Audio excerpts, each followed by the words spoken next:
All right, guys, check this out. I was doing some product photography, and I used to use back in the day. I used to use my phone. Then I ended up using cameras, right? My ZVE1, ZVE10, and other cameras I had before it. I would use the camera for product photography. But I decided, no, this time I'm going to use the ZVE1, the ZVE10, and my smartphone, and I'm going to see which one's best for product photography. And I'm going to put them head to head, and I'm going to show you my findings. And it's very interesting because I thought for sure, man, that the smartphone is going to do okay, right? But I'm not going to have a lot of flexibility in adjusting it and all that. What I found is they were really close. I'm going to put them up on the screen and I'm going to show you what I found. All right, guys, on the left, the middle, the right, we've got three cameras, two regular cameras and the smartphone camera. And as of right now, they all look good. They all look usable. The one on the right was taken a little bit further back, but as of right now, they all look good, right? The one on the right was the Ultra S21. I was back a little further when I took the picture, but that actually gives it a disadvantage, right? Because now, as you zoom in, you got to zoom in more to get even closer, right? But comparing these three, the ZVE1 on the left, the ZVE10 in the middle, and the Ultra S21 on the right, as of right now, they're all usable, correct? I mean, you can put them on tablets, screens, whatever, they look good, bigger screens. Okay, so now this is edited just slightly, just to kind of make them look a little more similar to each other, okay? Because every camera's got a little bit different color rendition and things like that. So this is edited just so they look a little more alike, right? So they're not so, the exposures are pretty much set a little bit closer. The white balance is just slightly different, but for the most part, all three are good. All three are usable. All right, but let's start zooming in. This is where we get into the meat and potatoes. All right, this is 200%. 200% zoom. Of course, we're not zooming in as much on the S21 yet. It's still 200%, but of course, I was back further, right? But as you can see, all three are good. The detail-wise, okay, this is 200%, guys. So this is a reasonable crop, right? This is cropping in 200%, right? So that's a reasonable crop you could do in a picture or photo for sure. And the next crop that we're going to do is a 400% crop. This is getting about, okay, you might do a 400% crop on one of your photos. Now, as you can see, look, on the left, the middle, and the right, they all look good, right? Now, you're going to notice a little bit of color differences between the two, but for the most part, you're not going to zoom in this close to one little thing, right? And you can adjust the colors per your taste. But you'll have a little more flexibility with the cameras if you take, with raw photos, of course. But for the most part, they're all still good, right? And this is 800%, guys. 800%. Look, Ultra S21 still. Yeah, it's a little less detail. ZV10 is 24 megapixel. That's in the middle. So it's got a little more detail. ZVE1 has 12 megapixels, and Ultra S21 camera on the back has, I think that one's a 12 megapixels, what that one's set on, right? And that's what it's set on, and it still looks good. The colors are a little different, but you could adjust that, right? Now, this is the ZVE1 on the left and the Ultra S21 on the right. Okay, this is straight out of camera. I didn't adjust either one at this point. I just wanted to show this one so you can see straight out of the camera, because generally when photos out of a camera, a lot of times you'll have to edit them one way or another a little bit if you wanted to make them look the way you want to. So I added a little more exposure. We zoomed in a little bit to 200% here, and they both look good. Ultra S21, ZVE1, they're both looking good. Like, if you didn't know that the Ultra S21 wasn't taken with a professional camera, if I didn't tell you, you wouldn't know. You'd say, oh, that's great. You wouldn't even give it a second thought. Most people, you might, but most people wouldn't. Now, this picture is the Ultra S21 just doing the instant background remover and instantly saving it. Boom, doing no edits, nothing. So I took a picture. You hold your finger on it, and it clips it. Boom, I sent it, put it up here. That's it. There was no editing, no nothing. Quick, fast. It took seconds, right? This is the final product from the Ultra S21 camera, guys. This is the final product picture for this particular item using the phone. All right. Now you can put this on a bigger screen. I got a 32-inch 1440p monitor that I operate off of, and that's what I'm seeing. And it's fine. I can zoom in more, much more if I want, right? And it looks fine. And I thought there would be a bigger difference, right? And there is a difference, but is it that big of a difference? As you can see, it's pretty crazy. Like for photography, guys, you don't need, okay, and if you're not doing professional work, weddings, events, and things like that, this is all you really need for photography now, guys. It's gotten to that point.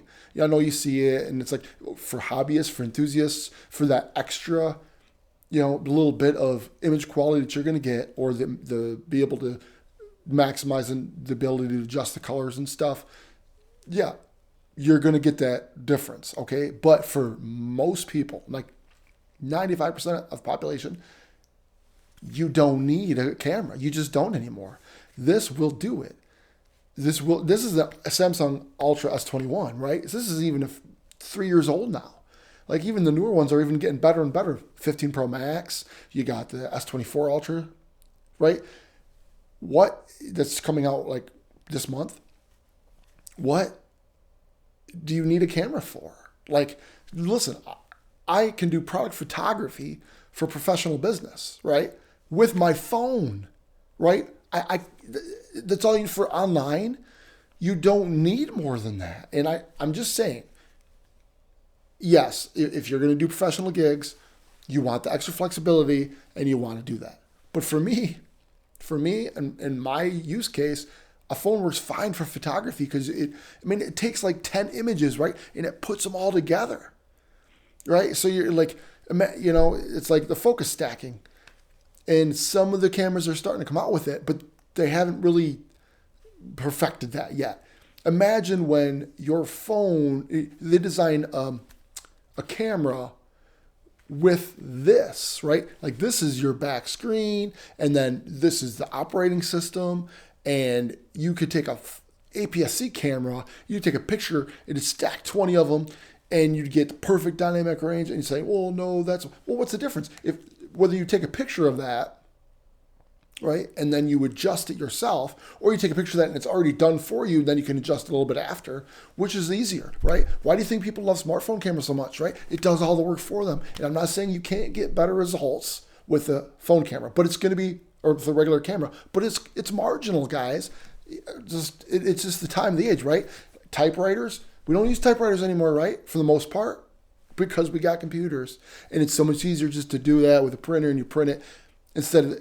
I'm just saying, like, I'm not saying cameras are going to go out totally. I'm not saying that, and I'm not saying there's not a reason to have them. Video for this kind of thing, this is the way to go. All right, absolutely, mirrorless camera, talking heads, way to go.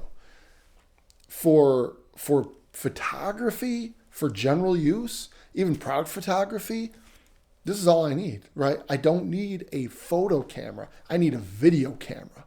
And that's where Sony's going. A lot of, they have their photo-centric cameras, of course, and the hybrids, right? But they're really focusing heavy on video. Panasonic too. Why? Because that's where the future is, guys. The future in a camera like this is going to be in video, not pictures. Because you can only get the picture quality to a certain level. Even video now, between all these cameras, the main four, Nikon, Sony, Canon, and Fuji, they're all pretty similar now, right? Except Fuji don't have a full frame. They just go straight up to medium format. But they're all pretty similar. And I'm just saying, I'm not trying to offend anybody, but this is the way it is, guys. You got to come to the conclusion that most people don't need a camera for pictures unless they're hobbyists, enthusiasts. They like to do it. They have fun with it. That's great. I'm just saying, it's not something that, it's a marginal difference, guys. It really is. It's a marginal difference. I showed you the proof, right? The proof's in the pudding. That's just the way it is. That's my take. You can hate me. You can love it, but that's the way it is. But video's a different story, okay? Because that large sensor does make a difference, guys.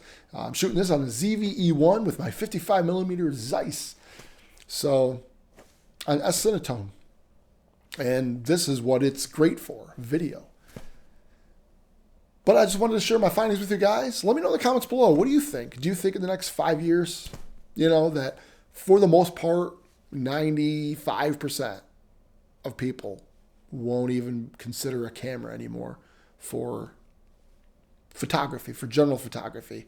I think it's at that point already. I really do. As of 2024, I think that's, for the most part, you don't need a camera anymore for regular photography. The convenience and everything in the phone. But leave it in the comments below. I want to know what you think. And, throw a little hate in there, whatever. I'm a big boy. I can take it. I just want to know where you got your consensus is. So the people watching these videos, do you agree that for the most part, I'm not saying I'm not saying that it's not, fun or good to use a camera for photography. You can get extra, options, and as far as, being able to adjust the color depth and color grading it. But do a lot of people want to do that? Do most people that are working 9 to 5 jobs or whatever every day have time to sit at a computer and edit a photo and buy an expensive, $1,500, $2,000 camera and put $700, $800, $900,000 lenses on it and get a marginal difference and spend all that time doing it and spend all that money buying it, when they can just go, oh, I got a final camera right here. Took it, boom, send it. It's in my wife's messenger. That quick, done. You see what I'm saying? I mean, it's like, and it's in my pocket. I can pull it out, do it. In my vacation, I'm going to have it with me anyway. You see what I'm saying? The convenience factor is just huge.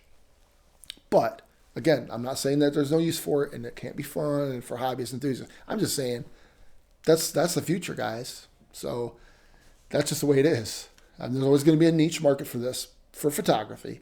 But for videography, this is where it's at. Let me know in the comments below. I am interested in your comments, and I'll do my best to answer them all and just chime in. All right, guys. Hope you guys have a happy new year. Take care. Talk to you later. Bye.